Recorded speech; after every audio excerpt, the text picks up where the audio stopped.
Now अब हम लोग सॉल्व करने जा रहे हैं example 6.30 at page number 6.37 in Gupta and Kapoor.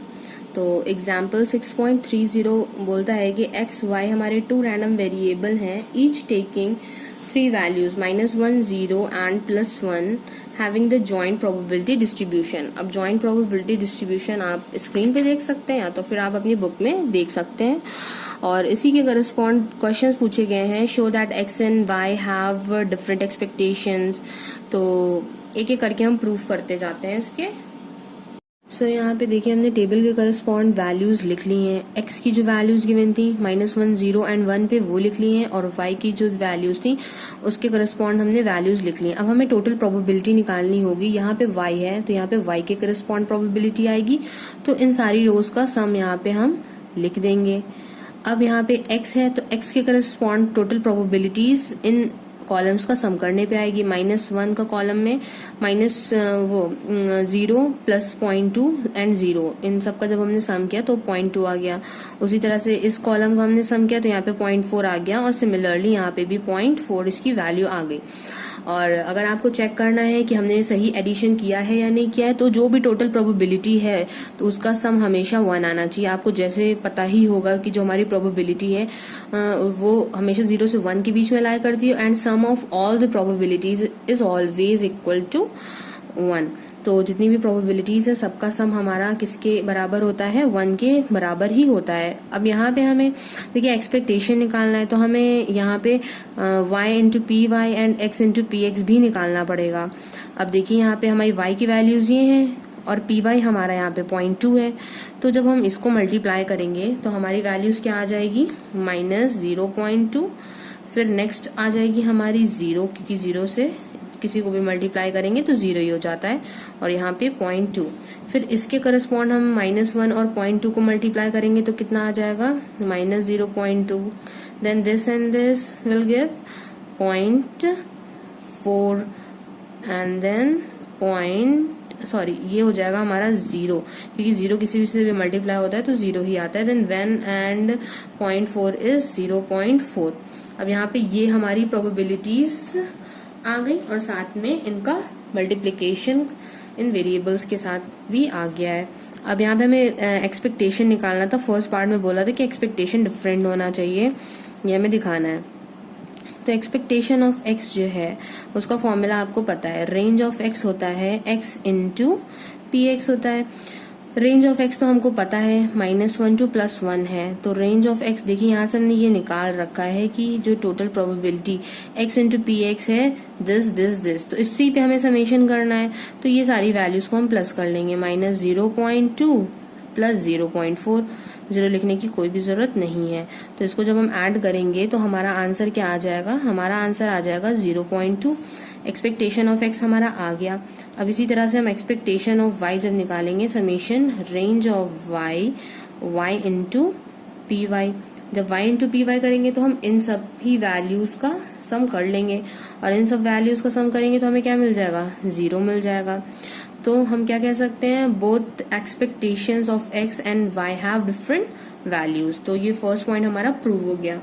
अब देखिए सेकंड क्वेश्चन हमारा कहता है prove that x and y are uncorrelated, मतलब कि इनके बीच में कोई भी रिलेशन नहीं है। तो आपको पता होगा अगर हमें ये चीज प्रूफ करनी है कि इन दोनों के बीच में कोई भी कोरिलेशन नहीं है, दैट मीन्स हमें दिखाना पड़ेगा कि कोवेरिएंस ऑफ x y जो है 0 है। इससे पहले वाली वीडियोस अगर कोवेरिएंस वाली आपने देखी हैं तो उसमें भी मैंने बताया था कि अगर x और y two independent random variables हैं तो उनके बीच में जो कोवेरिएंस होता है वो क्या होता है, 0 होता है। बट अगर कोवेरिएंस 0 है तो इसका मतलब ये नहीं होता है कि x और y इंडिपेंडेंट भी हैं। खैर ये तो बात की बात है, बट यहाँ पे सेकंड पॉइंट में हमें यही प्रूफ करना है कि x और y हमारे क्या है, इंडिपेंडेंट है। मतलब कि कोवेरिएंस को जस्ट हमें 0 प्रूफ करना है। अब कोवेरिएंस का फॉर्मूला इसके लिए आपको याद होना चाहिए। कोवेरिएंस ऑफ x y निकालना है तो उसका फॉर्मूला हमारा क्या हमने बताया था, expectation X Y minus expectation of X into expectation of Y. अब expectation of X and expectation of Y हम ऑलरेडी निकाल चुके हैं, यहाँ से अगर हम इन दोनों को मल्टीप्लाई करेंगे यहाँ पे तो 0 ही आ जाएगा। दैट मीन्स हमें सिर्फ और सिर्फ expectation of X why he अब निकालना है। तो उसकी भी वैल्यू हम देख लेते हैं क्या होगी। Expectation X Y is equal to, अब देखिए यहाँ पे दो वेरिएबल्स हैं, इसका मतलब यहाँ पे दो ही रेंज आएंगी। तो summation range of X and summation range of Y X Y, क्योंकि देखिए यहाँ पे एक्स वाई है इसलिए हमने यहाँ पे एक्स वाई ले लिया। अब joint probability of X why he आएगा। अब देखिए यहाँ से कैसे करते हैं। अब देखिए रेंज हमें दोनों ही लेके चलनी है, मतलब कि x भी लेना है और y भी लेना है और साथ में उनकी जॉइंट प्रोबेबिलिटी। तो ये बीच की जो भी वैल्यूज होती हैं ये तो सारी जॉइंट प्रोबेबिलिटी ही होती है, क्योंकि यहाँ पे देखिए x की वैल्यूज और y की वैल्यूज सबका यहाँ पे क्या है, जॉइंट है। तो अब यहाँ पे देखिए -1 हम करेंगे इंटू 0 इंटू -1, तो यहाँ पे ये वैल्यू क्या हो जाएगी। आप चाहिए तो ऐसे लिख सकते हैं, नहीं तो आप डायरेक्ट भी कर सकते हैं अगर आपको ये चीज आती है। ठीक है, अब यहाँ से देखिए -1 से आपने स्टार्ट कर दिया है, देन क्या हो जाएगा -1.10। अब ये भी चीज 0 ही हो जाएगी। अगर आप चाहिए तो लिखिए, नहीं तो आप इसको स्किप कर सकते हैं क्योंकि 0 वाला टर्म है। तो देखिए फिर माइनस, चलिए हम इसको नहीं लिख रहे हैं, देन -1.1 एंड 1। जब इन तीनों को हम मल्टीप्लाई करेंगे तो हमारी वैल्यू क्या आ जाएगी, हमारी वैल्यू आ जाएगी -1 इंटू 0.1। इसी तरह से ये 0 जब इन ही सारे टर्म्स के साथ मल्टीप्लाई होगा, दिस एंड दिस, 0.2 और 0.2 एंड 1, तो ये पूरा ही 0 हो जाएगा जब भी 0 से मल्टीप्लाई होगा। तो इसको हम स्किप कर देते हैं। देन हम 1 की बात करें, अगर हमें 1 से मल्टीप्लाई करना है तो देखिए यहाँ पे फर्स्ट टर्म को हम क्या करेंगे, स्किप कर देंगे क्योंकि ये 0 से मल्टीप्लाई होकर 0 आ जाएगा। सेकेंड टर्म को भी स्किप कर देंगे क्योंकि यहाँ पे भी 0 है तो ये भी मल्टीप्लाई होकर 0 आ जाएगा। देन जो हमारा थर्ड टर्म है, क्योंकि 1 इंटू 0.1 इंटू 1, तो हमारा सिर्फ यही बचेगा। अब आप देख सकते हैं ये तो 0 था ही, तो ये पहले ही स्किप कर देना चाहिए था, तो उसको ऐसे लिख दिया हमने। अब यहाँ पे जब इसको मल्टीप्लाई करेंगे तो कितना आ जाएगा, -0.1, और ये मल्टीप्लाई होकर क्या आ जाएगा, +0.1। तो ये सब कैंसिल आउट हो जाएगा और एक्सपेक्टेशन ऑफ एक्स वाई की वैल्यू क्या आ जाएगी, हमारी 0 आ जाएगी।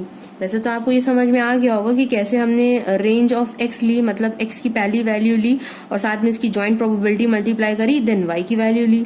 इसी तरह से एक्स की दूसरी वैल्यू के लिए हमने चूज किया 0, देन 0.1, देन -1, मतलब ये मल्टीप्लाई किया।